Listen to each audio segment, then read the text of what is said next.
Hey guys, and welcome back to the Tutorial Millennial channel. In this video, I'm going to be showing you guys how you can share a pin on Pinterest.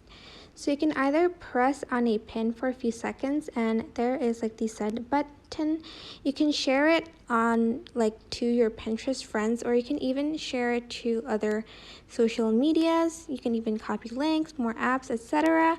Or you can even click on the pin, and as you can see, there is a share button next to the save button, and here you can send it on Pinterest to, for instance, this person, and then just press send, and then that's it. You would have shared your a Pinterest post, I guess.